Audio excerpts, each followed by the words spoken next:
you guys are always on your best behaviour and you've got impeccable manners. But just to help out a little bit, I'm going to ask everybody in the back row, before we get started on the little intro, but before we do that, everyone in the back row, there's plenty of room down the front, so back row, everyone stand up, come down and sit in the front section, please. Where you go? Take notes on it all. Where you go? Everyone, Kieran, you stay where you are, we need you down there. All the way, front section. Come on, Alex, come on, Bella. Alright, now, to save me a lot of trouble, Jackson, everyone who's in the second and third last back row, be aware that if I need to come up and quietly say, mate, you need to move, no argument, you get up and move. And if you think you're going to be talking to an outbreak, it would be a really bad thing for you to be rude. Take it? Really bad to be rude while someone's speaking. Alright. Guys, can you settle quickly? You're still standing, sit, don't worry where everyone else is. It's not a group activity. Alright, now, before you get settled back in your conversation,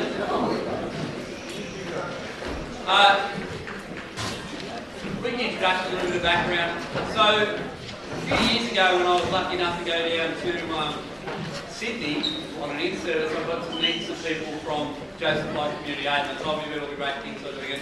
Luckily, when I had a trailer load of bikes and went down to Sydney a few months ago and ended up not finding the organisation down there that I needed, JCA helped me out and they said, yeah, we'd love to take those bikes off you, and we'd also like to put the lovely Rachel in contact with you because she'd like to come and speak to kids here at school.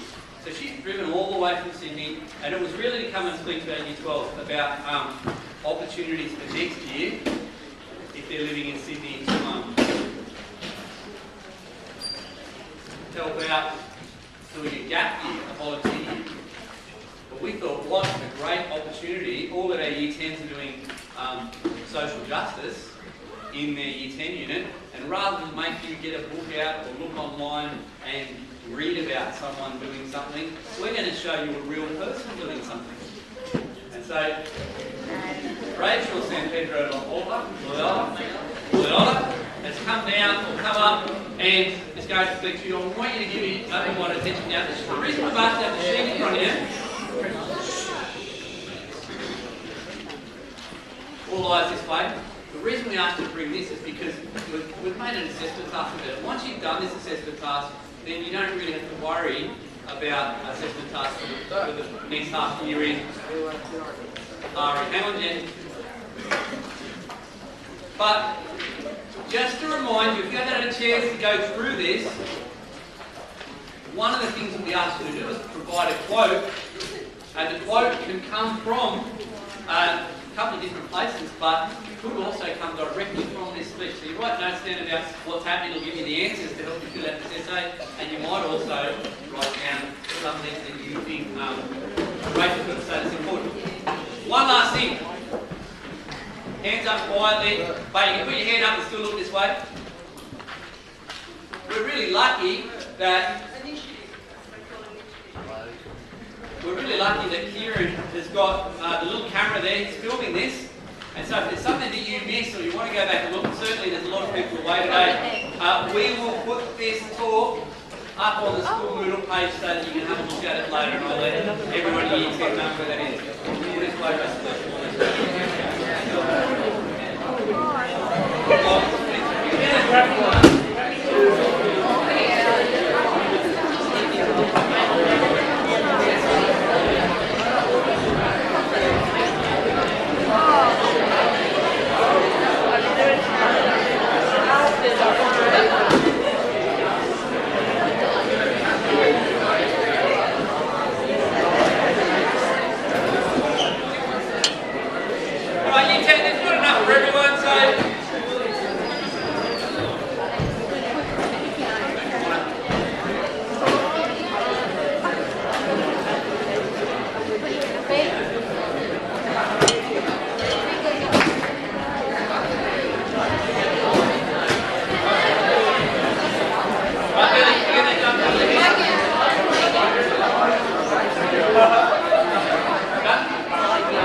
someone here who's got one, so you can see the questions that are on. I have two left. Listen really carefully. Listen really carefully, because it's more important that you understand what Rachel can say. I don't want to take up any more time. And we'll have questions at the end, so you'll be able to put your hand up and ask questions if there's something you want to know either about the session starts or about what Rachel has to say. So, can you put your hands together for Rachel, please?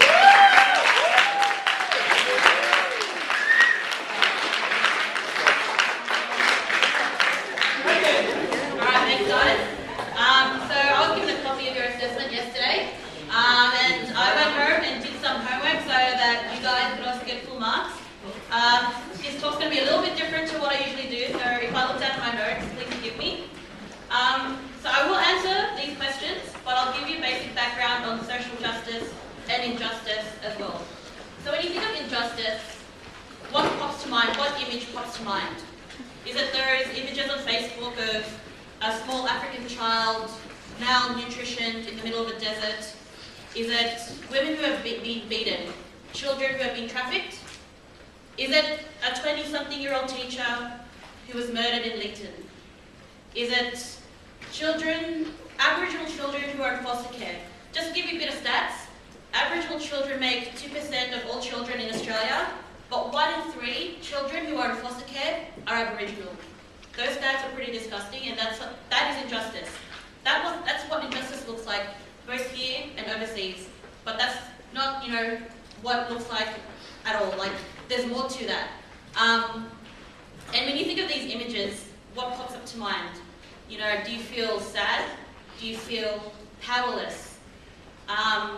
Do you feel angry?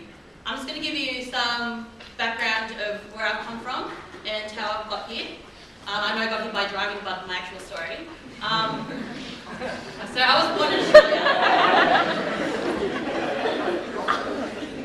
But my family's from the Philippines.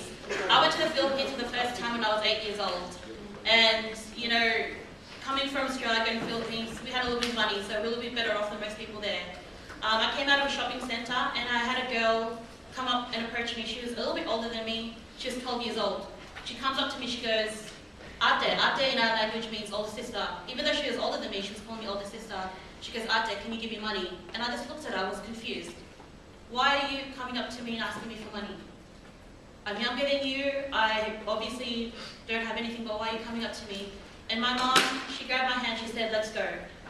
And I kind of forgot about that scenario, and I brought up with my mom again a few years ago, and I asked her, why did you take my hand, and why did we not help that child? And she goes, sometimes we don't know where the money goes when you give money to children. So in the Philippines, some background information, there are gangs which use children to solicit money from people. So when children go begging in the streets, the money doesn't actually go to children. It goes to the gang members. What they do to feed the children, they don't give them food or water. That's just a silly thing. They give them this glue called rugby. It's like a super glue. They put it inside a plastic bag and they sniff it. That's just so that they can not feel how hungry they are. That is injustice. When I was 19, I went back to the Philippines. This time on a holiday with some of my mates. One of my friends was getting married. I was working, living the high life in the Philippines. I was in a pretty luxurious hotel. One night I was with my cousins, I looked outside the hotel and I saw a family of 5, mum, dad, 3 kids. And they had a little trolley with them as well as cardboard boxes. And they laid down the cardboard boxes right across the hotel. And they went to sleep there. That was their home for the night. The next morning I woke up pretty early and I saw them, there was a broken water pipe next to them. They were using that to drink and wash themselves. And I said to my cousin, what is this? Like, why are there poor people in a rich area? What is this? And my cousin goes, get used to it, that's the Philippines. And I said, what do you mean get used to it? So when I saw injustice that second time, my initial reaction was anger. I was angry. Why are people allowing people to live like this? And because I got so angry at that point, I decided to do something about it. I came back to Australia, I searched for organisations that dealt with poverty in the Philippines. And I found one called Gawad Kalinga. It means to give care in Tagalog. For 6 years of my life, I went back to the Philippines every year and I did poverty elimination work. I lived in villages with indigenous Filipinos as well as other Filipinos. And I lived with them, not in a hotel and then went there to help them, but I lived in their houses. They housed me. Whatever they ate, I ate. Wherever they slept, I slept. I've slept on the floor with mice around me. It's disgusting, but I've done it. And my anger fueled my passion. It fueled my passion so much that I've made my daily job something to do with social justice. So when I was 19, well, coming out of high school, I didn't know what to do with myself. I didn't know what to study. So I started with criminology because I was like, hey, I want to do something law-related. But it kind of wasn't for me, so I went to psychology and decided that wasn't for me as well. So I ended up doing a communications degree, majoring in social justice and research. And from that point on, I've worked for a number of organisations, and here I am at JCA. It's something that inspired me. My anger fueled my passion, and it's inspired me to want to work at JCA. Now, what is JCA? Well, it stands for Josephite Community Aid. Oh, look at all the pens coming out. What's JCA? We are a community organisation who responds to the needs of the community. So, Mary McKillop and the Josephite sisters have a saying, never see a need without doing something about it. And at JCA, that's what we live by. If people knock on our door and they say, hey Rach, I've got a problem with this and I've got a problem with that, it's my responsibility, as well as JCA's responsibility, to respond to those needs the best way we can. We work with people, and it's not about giving charity. I want people to understand there's a clear difference between charity and social justice. Charity is band-aid solutions. Social justice deals with the problem. And JCA, we are very spiritual people. Even though we come from a Catholic background, started by a Josephite sister, spirituality is a big part of us. And that's not to say Catholicism only. Yes, we are Catholic, we do follow the Catholic traditions, but we invite everybody from every walk of life, wherever you come from, whether you're agnostic, atheist, Buddhist, whatever you are, we invite you to share that spirituality at JCA. And because of all the people that have walked through JCA's doors, we've kind of come up with 6 necessities that helps us with the work that we do. So, the 6 necessities are generosity, flexibility, compassion, simple living, community, and hospitality. But on top of that, there's a gospel from the New Testament. Wink, wink, hint, hint, it's on your paper. There's a gospel from Matthew that we try to strive to live by. It's Matthew 25, 35 to 36. I might quote it a little bit wrong, but the basic gist of it is, for I was hungry and you fed me, for I was thirsty, you gave me something to drink. I was a stranger, you invited me in. I was naked and you clothed me. I was in prison and you visited me. Now, if you think about that gospel, you break it down. There is a problem and there is a solution. That is the heart and soul of social justice. It's not just about outlining problems. Social justice calls for us to find a solution to those problems. Not just raving and ranting on Facebook, or I can't believe this is happening in the world, I can't believe people are doing this to other people. What is the use of us raving and ranting if we're not going to do something about it?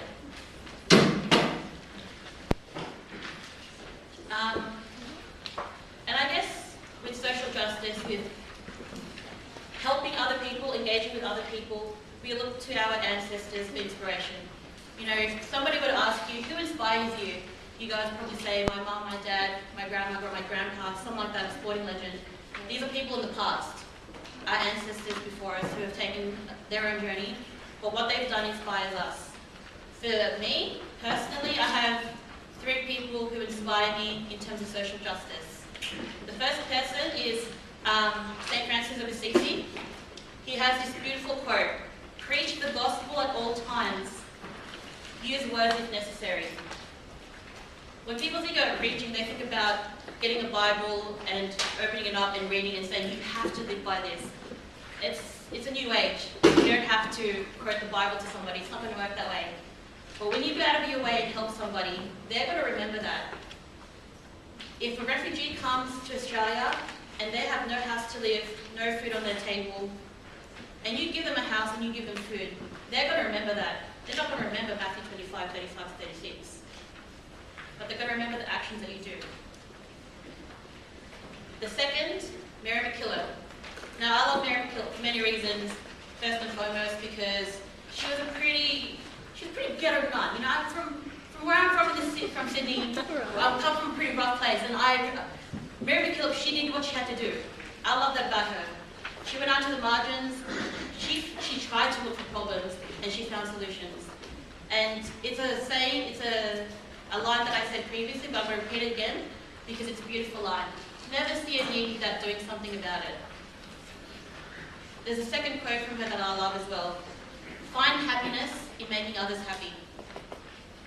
I don't know how much exposure you guys have had outside of Macquarie, but you know, once you get to that age and you know you've graduated and you want to expand your wings, you'll find that associating with other people allows you to be a better self, and that's a Catholic social teaching, the point of association.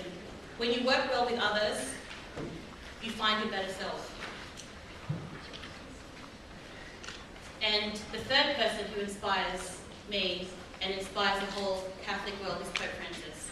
He is an incredible leader. He is a very compassionate man. The great thing about Pope Francis is that, first and foremost, he sees himself as a man, then as the Pope. Now, this quote is pretty incredible. An authentic faith always implies a deep desire to change the world. Whatever faith you may have, whether it's Catholicism, whether you approach life in a humanistic way, don't you just want to see the world to be a better place? Not just for yourself, not just for your family, but for your mates and for everybody around you. Now, why do we do this? Why does JCA do all the work that we do? It's for the reasons I just stated, you know, to see that change in the world. But something that differentiates JCA from all other organisations is that it's just not people in the office doing the work. We work with young volunteers, we give them the skills, we give them the knowledge, we empower them to be social justice leaders. Because when you work with the young, when you work with people who are passionate, who have drive, who have desire to do something, real changes happen. And everybody needs to believe that they can be part of a solution. So in the world today, there are many problems, there are many solutions. We just need people to be part of that solution.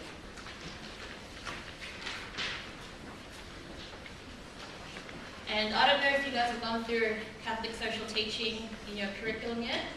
10 points of which drives us to be better people for the world, drives us to have a socially just world. There are a few points that I do want to point out, which is human dignity. That is also the heart of social justice. When you strip one person's human dignity away from them, that's injustice. So to try and strive to provide human dignity to other people, to uplift them, is something that everyone should strive to do. Preferential option for the poor.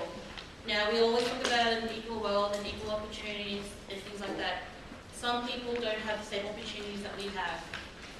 So when we have the option of giving something to X, Y, and Z, but if we have the option of giving it to the poor, let's give it to the poor, just so they can have the same opportunities that we have. And like what I was saying before, association. When you associate better with other people, you find your true self. There's a guy named Gary Chapman, I think his name is. He made this whole concept of the languages of love. And it was initially for married couples, to see how people give love and receive love. But I think it can be used for everybody, whether you're single, married, in religious life, whatever you like. Look it up, because you can actually do a test and find out what your language of love is. The language of love is verbal affirmation. So when you tell somebody, I love you, you're the best person I know, that is a language of love. Gifts. If you give people stuff, that is also one language. Acts of service, if you do things for people. Time, when you obviously give up your time with it. Hey, let's go have a coffee. And the fifth one is running away from my mind. I'll get back to that, don't worry.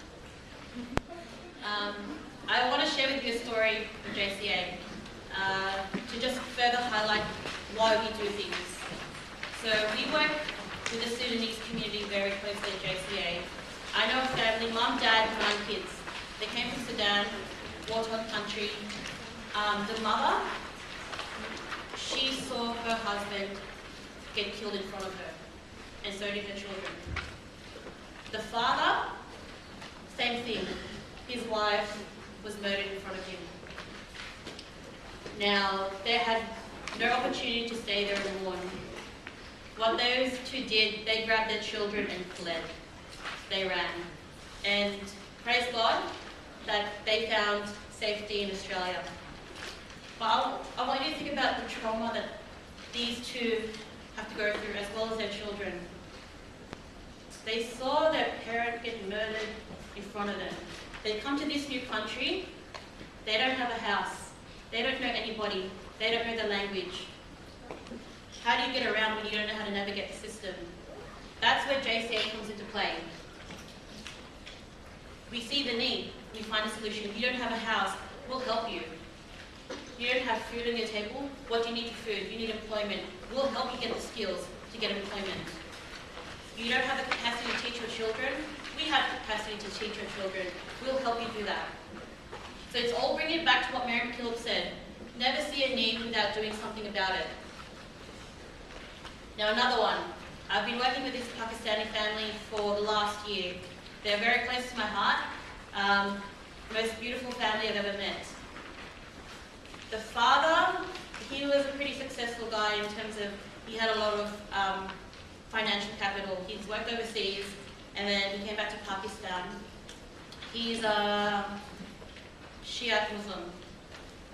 He was getting persecuted based on his religion. So he fled his house. Sunni Muslims followed him. They burnt down his second house. So they then again had to flee somewhere else. They found a nice kind of like agricultural place. They set up their own business.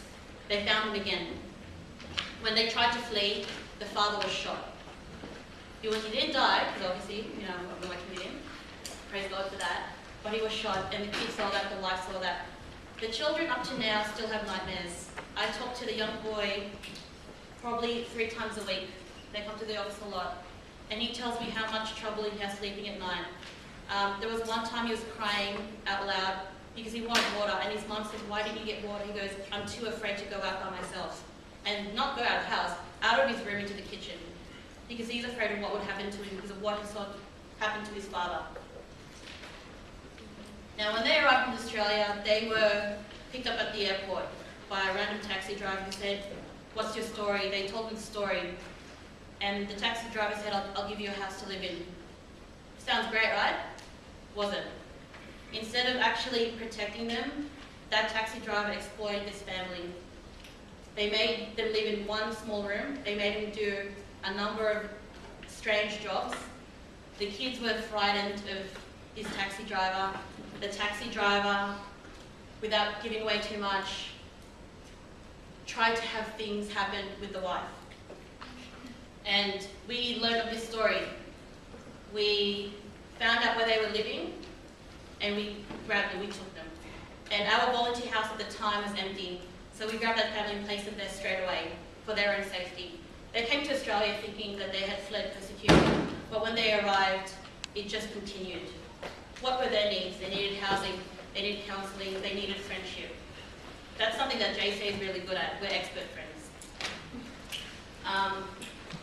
But bringing it back again to Mary McKillop, there was a need. We had a solution. I'm not saying that JCA has all the solutions in the world, but if we can tick off a few boxes, we do. And that comes to the point of subsidiarity in Catholic social teaching. It's knowing what level you can give. Not too much, not too little, just enough. And we gave them just enough to empower them. The father is now working, the children are in school. They feel safe. They feel human. Alright, next point. So justice, obviously, it is experienced everywhere.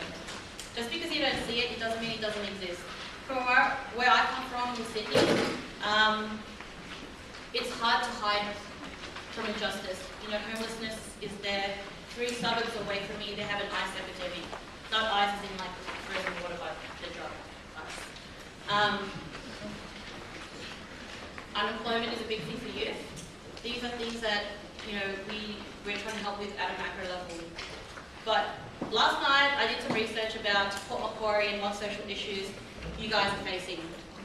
I learned that youth homelessness is a big thing here. I don't know if anybody knew that. No? Yeah. In any one night, over 150 youths go without having a home. 150, like I don't know how big your population is, but 150 seems like a pretty big number for children, probably your age, not to have a roof over their head or having to couch surf. What else is an issue here in Port Macquarie? Services for people with a disability. I don't know how many people have disabilities in Port Macquarie, but the fact that your action plan, the government's action plan for Port Macquarie said that this is something they need to work on. This is injustice in this area. And the third one, which resonates really true for my family, is mental health. Mental health is something that will touch everybody's life in one way or another. It might be yourself, might be your parents, might be a mate. Understanding mental health is big, just so it doesn't have to go down the track of self-harm. And in the last year, I found a passion for mental health. At the beginning of the year, January 19, mental health hit our family hard. My nephew committed suicide. If there were enough services or access to services, or he even knew there was enough help out there, you know, we had no idea what was going on. This could have been reduced. This is a problem here. Just because your mates put on a smile every day, it doesn't mean that they're not going through it. Make sure you ask your mates all the time, how you going? You sure you're alright? Because you don't want to feel the way I felt January 19. This is something that you guys can do. If you guys don't have a social justice team, start one up. Find out what problems are big here in Port Macquarie. Brainstorm. Brainstorm ideas to find solutions. Once you find a solution to it, find people. Once you find people, inspire them to move. Because injustice, when you have to face it face to face, it's not a good feeling. But when you find a solution to it, that's a great feeling. It's a humbling feeling. So, what are you guys passionate about? Just think to yourselves what you're passionate about. Is it, you know, eliminating poverty in Africa? Is it trying to help with Indigenous issues here in Australia? Is it mental health? Is it violence against women and children? Or is it trafficking against women and children? Find what makes you angry. I found what made me angry. I found what made me want to move. You guys, everybody in here cares about something more than themselves. What makes you angry? What makes you so angry that it turns into passion? That passion turns into something that you want to do daily. So, there is a question in your assessment somewhere here. What do you feel you could do in your local community? Like what I was saying before. If you don't have a social justice team, somebody in here is a great leader. I don't know who it is, but there's a great leader in every group. Put your hand up. Say, hey, I want to start a social justice team. If you already have a social justice team, join it. Research. I did a 3-minute Google search last night and I found issues here in Port Macquarie. If you guys spend time actually researching, asking people what they're facing, you will find problems here. Expose yourself to it. Sometimes you don't understand the reality of injustice until you see it face to face. I didn't understand poverty in the Philippines until I went there and saw it face to face. I didn't understand the plight of Indigenous Australians until I took the opportunity to speak to them about what they had been through, not only in this generation, but past generations. Expose yourself to it. Don't be afraid of it. Don't be afraid to face injustice face to face. Because unless you do that, you won't get the changes that's needed. And educate. Not only educate yourselves, but educate people around you about it. When you're passionate about something, you will spend all your time learning more about that. You'll take out your phone instead of going on Facebook, you'll probably research that. But go beyond yourself. Talk to your friends about it. Be like, hey, do you know this is happening in the world? And move. So the Catholic Church says 3 words. To sum up social justice in the Catholic view, 3 words. See, judge, act. When you see something, you judge it. What is going wrong with this? How is it affecting people? What are their needs? What needs to be applied to address the situation? When you've seen it, you've judged the situation, act on it. The 3rd point is the most important, so act on it. We're not called to just see things and keep it stagnant. God calls us to be great, and to be great means to move. And at your age, you probably think, how can I be a solution to any of the problems going on in the world? You can be. That's the thing, you can be. When I was your age, 2010, when I was your age, I was doing minis. I was doing fundraising. I started the social justice group at school. It started with 3 people, and now that social justice group at school is still there. Pretty much every single person that in year 11 and 12 is part of the social justice team. But there are things that can be done. Money versus time. If you don't have time, money is useful when it comes to finding solutions. Not just giving it willy-nilly like that. Fundraise, actually be part of it. When you find something that you are passionate about, speak to whoever needs to be spoken to. So if you're passionate about refugees, asylum seekers, if you're passionate about marginalised people, I'm the person to talk to. Rachel, what programs do you do? How can I help those programs? I'll give you answers. If you are passionate about women and children who have been trafficked, speak to me as well. Fundraising for the right organisation, it'll do a lot. It goes to the ground, goes to where people actually need it. But if fundraising is something that you're not really good at, but time is something that you have, time is also really important. Give up your time to be with people. Go out and do volunteer work. Now, I know I'm based in Sydney, JCA is based in Sydney, but I'm sure there are organisations here in Port Macquarie that need volunteers. Every organisation does. But if you find yourself in Sydney, give me a bell and I'll find something for you guys so you can volunteer. Does anyone have questions?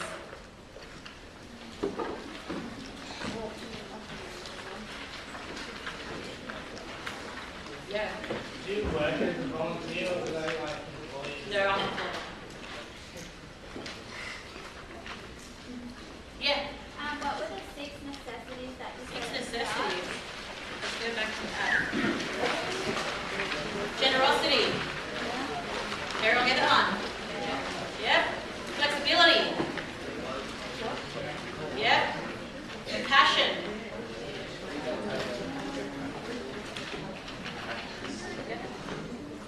Simple living.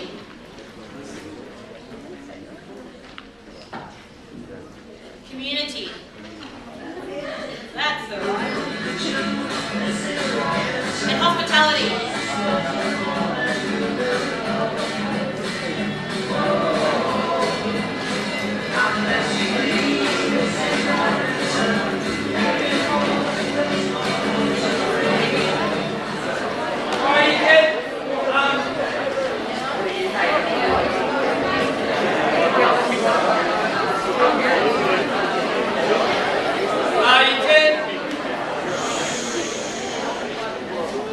There are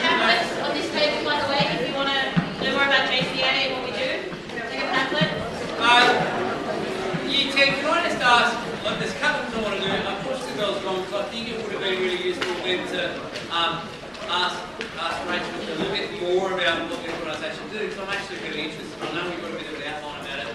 What I would ask you to do is when you get back into your RE classes, if you have questions, to ask your RE teachers, and then we'll collate them, and we'll send them down to Rachel, and we'll get her to speak on those with us, to give us a bit more information. But can I ask you all, once again, just put your hands together and thank you.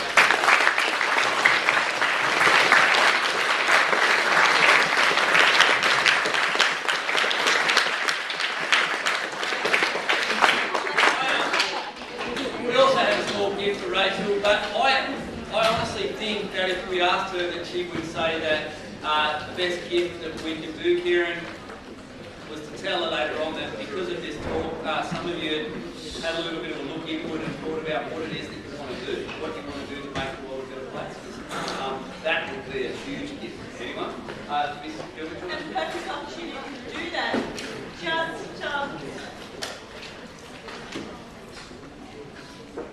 Just to remind you, people often ask me, well, what can I do? What can I do, Mrs. Gilbert? Tomorrow is our cake store that the seniors are running for funds for the poor, for Spreader's family in Nepal who've been affected by that earthquake. So don't just go and buy a cake tomorrow and think, yeah, I'm buying this cake. Think about perhaps what a difference buying that cake has made. So internalise what you're doing and get involved. Bake some cakes yourself and bring them in. Make a difference.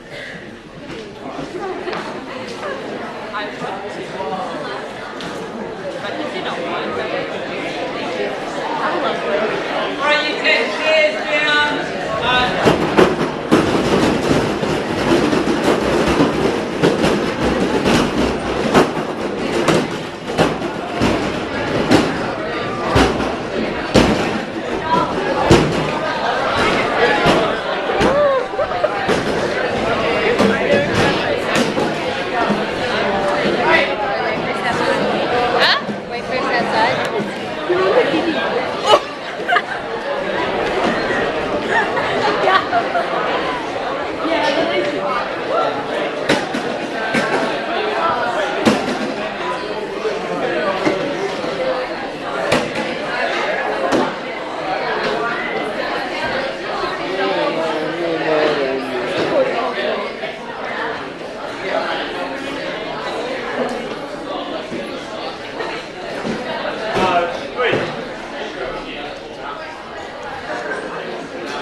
Otherwise, I can see right now